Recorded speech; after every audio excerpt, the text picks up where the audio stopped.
నేను ఎవరిని చంప నాయమ్మా నువ్వు ఎందుకు కొడతావు? నీకు ఎలా నిలబడతావు?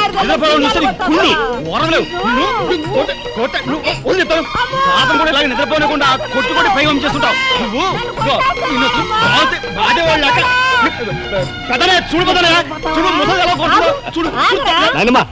ఆగు ఏమిటే చిన్నారితో నీకేమిటి? నువ్వు నీ పెళ్ళ బిట్ట గారాబం చేయబట్టే అటు సోంబేర్లా తయారయ్యాడు. సోంబేరి గింబేట ఆగండి. మిట్ట మధ్యాహ్నం దాకా పడుకోవడం మూలంగా ఇంటికి ఉపయోగం, దేశానికి ఉపయోగం తెలుసా? దేశానికి? అవును మరి. నాలాంటి వాళ్ళకి ఉద్యోగం రాకపోవడం వలన స్ట్రైకులు చేసి బస్సులో తగలబెడతామా? అలాంటివి ఏమీ చేయకుండా యువతలు నిద్రపోవడం మూలంగా దేశానికి ఎంత ప్రశాంతత. ఏమిటినైనా లాభం ఏమ్మా కానీ సంపాదన లేనోడు 3 పూట్ల మిక్కితే ఇంటికి ఎంత ఖర్చు? అందుకే అర్ధరాత్రి వచ్చి మిట్ట మధ్యాహ్నం దాకా నిద్రపోతాను. దాని మూలంగా రాత్రి భోజనం, తెల్లారి కాఫీ, టిఫిన్లు నీకు ఆదా కాదా? ఏనా ఇక పెద్దనే అంటావా? వాడు మధ్య తరగతి మనిషి, బోడు బరువు బాధ్యతలు ఉంటాయి, 10 మందికి సమాధానం చెప్పుకోవాలి కాబట్టి పొద్దునే లేవాలి. ఇక సీతమ్మ లాంటి వదులంటావా? ఇంటి చాకరీ బోర్డు అంత ఉంటుంది, ఆవిడ పొద్దునే లేవాలి. ఇక చిన్నయ్య ఇదిగో వీడు ఒక పుస్తకాల పురుగు, ఎప్పుడెప్పుడు ఐఏఎస్ పాస్ అయిపోదామని ఉంటుంది కాబట్టి తను పెందడే లేవాలి. ఇక చిన్నపిల్లలు పొద్దునే ఆడుకోవాలి, చదువుకోవాలి కాబట్టి వాళ్ళు పెందడే లేవాలి. నువ్వు నేను ఎందుకే పెందడే లేవటం? నా మాట విని నాయనమ్మా, నువ్వు నాతో పాటు అర్ధరాత్రి వరకు గాలి తిరుగులు తిరిగి ఇంటికి వచ్చి నిద్రపోయి లేటుగా లేచావనుకో, ఇంటికి ఖర్చు తగ్గుద్ది, నాకు నీ నస తగ్గుద్ది. ముదిరిపోయావురా చిన్నబాబు, నీళ్ళు తోడుతున్నా ఎంత పొగర్రా నీకు? ఉదయంతో చాకరీలు చేయించుకుంటావా? ఏంటి తోడాలి, సబ్బెట్టాలి, రఫాడించేస్తానే అనుకున్నావు? నువ్వు చేయాల్సిన పనులు ఉదయంతో చేస్తావు, నేను నిన్ను కేకలు పెడతావు అనుకుంటే నువ్వు ఎదురొస్తావా? అయినా ఈ వయసులో నువ్వు చేయాల్సిన పనులు ఏమిటి? ఏంటయ్యా? నాకు సేవలు చేసుకోవటం.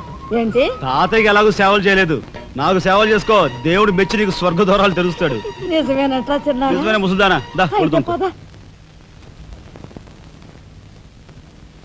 పెద్దాడా, ఇల్లు అమ్మేయటానికి తీర్మానించుకున్నావా? అమ్మకి తప్పేటట్లేదు నానమ్మా. మనకున్న అప్పులకి ఇల్లు కాదు కదా, ఈ వీధి మొత్తం అమ్మినా ఏమీ తీరం. నువ్వు నోరు మీరా? ఆడి మాటలకేం గాని మీ తాతయ్య రెక్కలు బొక్కలు చేసుకుని ఇల్లు కట్టించాడురా. నా బొందులో ప్రాణం ఉండగా అమ్మ నేను నన్ను చంపుకు తిన్నంత ఒట్టే. ఈ మాత్రం దానికి అంత పెద్ద పెద్ద మాటలు ఎందుకు లేనమ్మా? అమ్మలే నా తిప్పలేవో నేనే పడతాను. అన్నయ్య అసలు గొడవేమీ లేకుండా నేనే చదువు మానిస్తే? అయ్యి బాబోయ్, భలేవాడివే, చదువు మానేస్తానంటావేంటి? నువ్వేదో కలెక్టర్ అవుతావు, ఇంటెల్ పాదిని ఉద్ధరిస్తావు, మేమంతా నీ మీద ఆశ పెట్టుకుంటే తప్పురా అన్నయ్య, ఆ పని చేయకు. అవును, ఇప్పుడు నీ అయ్యే చదువుకి ఎంత ఖర్చు అవుద్ది? ఢిల్లీ దాకా వెళ్ళాలంటే 500 ఖర్చు అవుతుంది. ఆ పైన ఎగ్జామ్ ఫీజు, ట్యూషన్ ఫీజు, పాత బాకీలో కలిసి కనీసం 25,000 అవుతుంది. 25,000? మా బాబే అంతేనా? 25,000 అంటే ఇదిగో మా పెద్దనే సర్దుకుంటాడులే. సర్దుకో. సర్దుకోపోతే నువ్వు సర్దుకుంటావా? నువ్వు ఇష్టం మాట్లాడరా? నువ్వు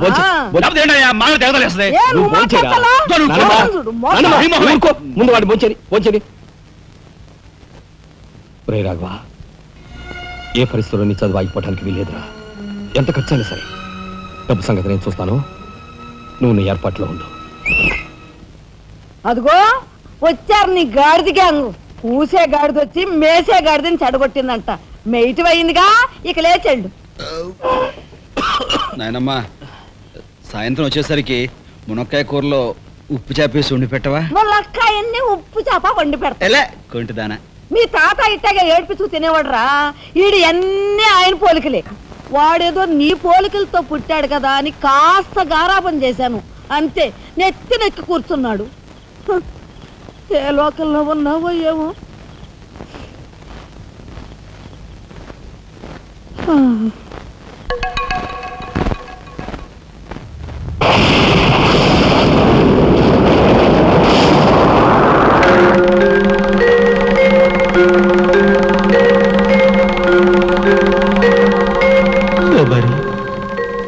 ఏమిటి ఆ చూపు? నేను గుర్తుపట్టలేదా? అయ్య నా దేవుడు, నువ్వా? అయ్యా, నన్ను తాకరాదు. ఆత్మరూపంలో ఉన్న నన్ను తాకితే మాయమైపోతాను. అపచారం. అయ్యా, పచ్చికుండగా ఒక్కరోజు కూడా గడ్డం మాయనిచ్చేవాడివి కాదు. మగ మహారాజులాగా మెలమెల మెరిసిపోయేవాడివి. ఇప్పుడు ఏంటయ్యా గడ్డం అట్ట మాసింది? అదక్కడి రూలు. ఏమిటి చిన్నాడి మీద విరుచుకు పడుతున్నావట. వాడు ఒట్టి అల్లరాడైపోయాడయ్యా. వాడిని ఇంటికి రాని వాడి కాళ్ళు కొడతాను. ఎంత పొరపడుతున్నావు శబరి. చిన్నాడంటే ఎవరనుకున్నావు? ఎవరు? నేనే. ఆ, నీ మీద మమకారం చావక, ప్రేమ తీరక మళ్ళీ వాడి రూపంలో జన్మించాను. వాడే నేను, నేనే వాడు. నువ్వా? చిన్నాడిది నీ అంశ. ఒట్టు. మరి ఇన్నాళ్ళు నువ్వు నాతో చెప్పలేదేమయ్యా? ఆ ఐడియా నాకు ఇప్పుడే వచ్చింది ప్రియ. చూడు శబరి, ఇక మీదట వాడు ఎంత లేటుగా వచ్చినా, ఎంత పొద్దుకి లేచినా, ఏ పని చేసినా చేయకపోయినా వాడిని కించత్ మాట అనకు. అన్నాహో స్వర్గంలో నేను క్షోభపడిపోతాను. అమ్మో అమ్మో, ఎంత మాట! వాడికి ఏమన్ను? అయ్యా, రాకొచ్చావు 4 మెతుకులు తినేళ్ళవా? నాకంత వ్యవధి లేదు శబరి. అవతల స్వర్గంలో నా కోసం రంభ, ఊర్వశి, మేనక డాన్స్ చేయకుండా ఎదురు చూస్తూ ఉంటాను. శబరి, ఏమిటా అలక? సహజమే.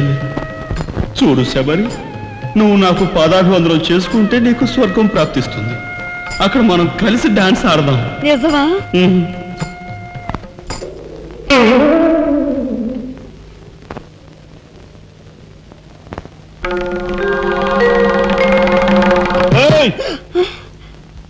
వస్తున్నా వస్తున్నా వస్తున్నా. తలుపులు బాత్తుడు వినపట్లా? ఏదో లోకంలో ఉండి ఏదో లోకంలో రఫ్ ఆడించేస్తానేమనుకున్నావు? భోజనం చేసావా? ఆ, ఇంకా పడుకోలేదే? నువ్వు వస్తావని. నేను వస్తానని అర్ధరాత్రి వరకు నా కోసం ఎదురు చూస్తుంటే నీ ఆరోగ్యం ఏమైపోతుంది? పడుకో. ఏమిటా చూపు? పడుకో.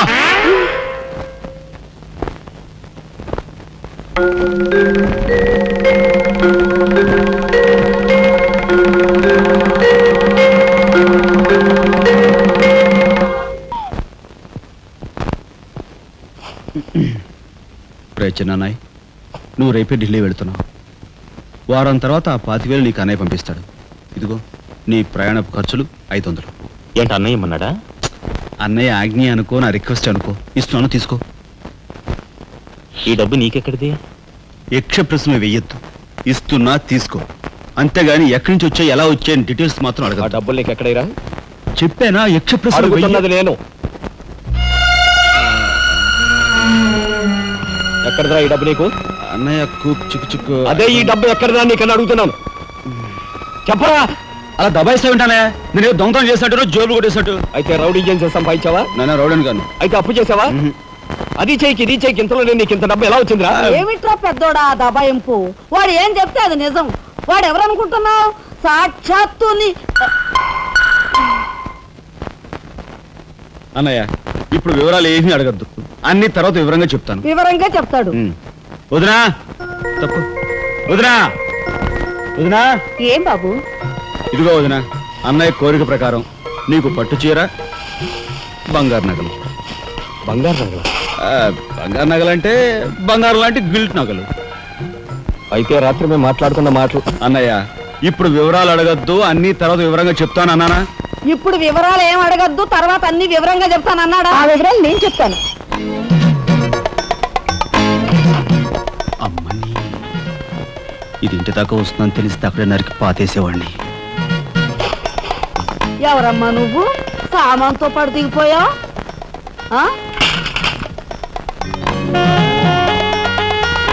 రావే, రఫ్ పడతా. Excuse me.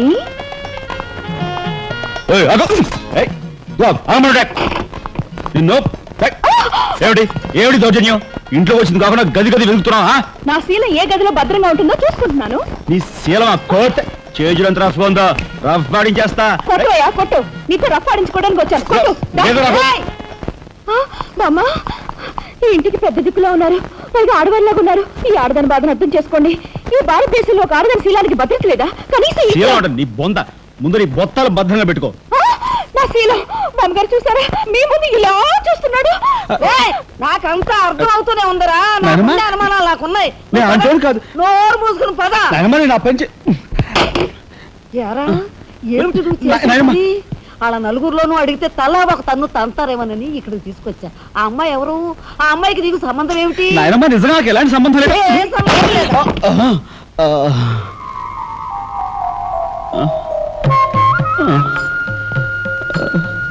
శబరి ఏం జరిగింది? అయ్యో దేవుడు, నువ్వు వచ్చావా? అవును శబరి, నా శబరి ఆవేశం చూసి ఏం జరుగుంటుందా అని వచ్చాను. ఏం జరిగింది? ఇంకా ఆవేశం ఏమిటయ్యా? నీ అంశతో పుట్టిన నీ మనవడు ఏం చేశాడో చూడు. ఆ అమ్మాయిని ఎవరినో తీసుకొచ్చాడు. ఏనాడైనా మన ఇంటా అంటా ఉందా? శబరి, నువ్వు అనుకున్నట్టుగా చిన్నవాడు అలాంటి వాడు కాదే. నువ్వు అనవసరంగా ఆవేశపడు. చాలేవయ్యా అని సమర్థిస్తున్నావు. ఆ పిల్లేమో నా శీలమో నేను రోడ్డును పడ్డా అని అంటుంది. ఇప్పుడు ఏ ఆధారం లేని ఆ పిల్లని మన ఇంట్లో పెట్టుకోవాలా అక్కర్లేదా? చూడు శబరి, నువ్వు కొంచెం చూసి చూసినట్టు. ఏంటి చూసిపోయేది? నాయనమ్మా, ఏం జరిగింది? అయ్యో నా దేవుడు, వెళ్ళిపోయావు. ఎవరే? ఎక్కడికి పోయారే? అక్క, దిక్కు ముక్కు లేని ఆడదాన్ని. భద్రత లేని ఏ ఇంట్లోనైనా ఉన్నాననుకో, నా శీల రౌడీల పాలవదా? పోనీ భద్రతగా ఇల్లు ప్రయత్నిద్దామన్నా వేల మీద డిపాజిట్ కట్టాలి. శీలవతనైనా నేను అంత డబ్బు ఎక్కడి నుంచి తీసుకురాను? నేను ఆ అమ్మాయి విషయంలో ఒక నిర్ణయానికి వచ్చాను. నువ్వు నాకు అడ్డు పడ్డావో నా మీద ఒట్టే. నాయనమ్మా, నీకు అనుకూలమైన ఇల్లు దొరికే వరకు నువ్వు ఇక్కడే ఉండమ్మా. నిజమండి? అవునమ్మా, నువ్వు ఇక్కడే ఉండు. బామ్మ, తప్పుకోండి చిన్న బాబు గారు. బామ్మ, మీరైనా నా బాధను అర్థం చేసుకున్నారు. నా రూమ్ ఎక్కడా? రైటా లెఫ్టా? రైటే, బాత్రూమ్ వెళ్ళు. ఎవరు మీరా? ఇటు వెళ్ళమ్మా. థ్యాంక్స్ బామ్మ. తర్వాత చూసుకుంటా.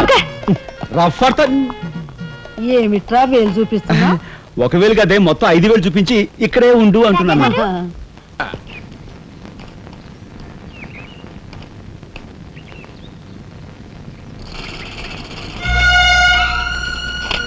చిరంజీవి రాఘవకు ఆశీర్వదించరాయినది. నా పేరు జగన్నాథరావు. జైలు సూపరింటెండెంట్గా పనిచేస్తున్నాను. మా అమ్మాయి కారు యాక్సిడెంట్ చేస్తే నీ చదువు నిమిత్తం నీ తమ్ముడు ఆ నేరాన్ని తన మీద వేసుకుని ఈ 25,000 నీకు పంపమన్నాడు. ఈ విషయం ఎవరికీ తెలియజేయొద్దన్నాడు.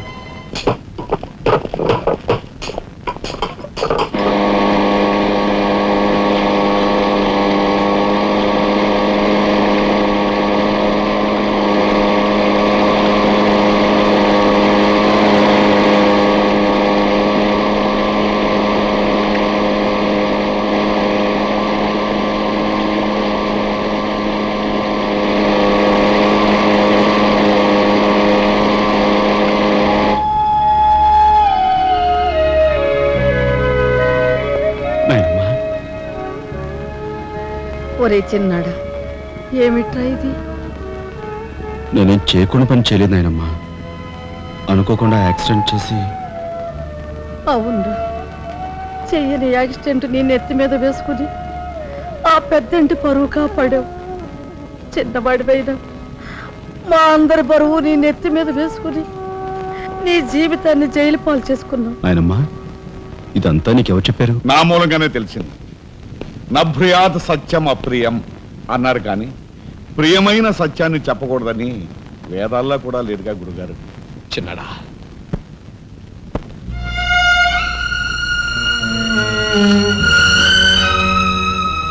తమ్ముడు,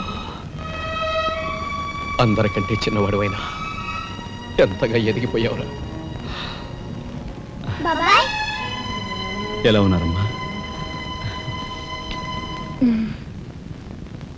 నువ్వా? గట్టిగా రోబాకయ్య, నిన్ను చూడాలనిపించి మనసుండు బట్టలేక వచ్చేసాను. పెద్ద బాబాయ్కి తెలిస్తే మెడ పెట్టుకుని బయటకు గెంటేస్తాడు. నిన్ను చూస్తే చాలా ముద్దొస్తుంది. పనిలో పని ఓ ముద్దిచ్చి గట్టిగా పట్టుకో. ఇక దగ్గరికి లాగు.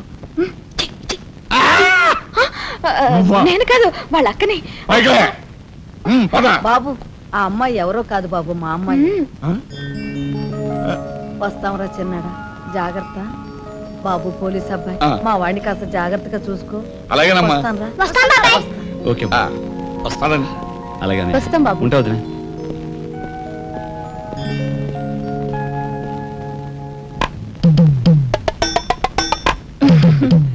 ఏంటి వాళ్ళతో వెళ్ళవా? ఇక్కడే ఉండిపోతావా? రఫ్ సరే ఉంటున్నావు.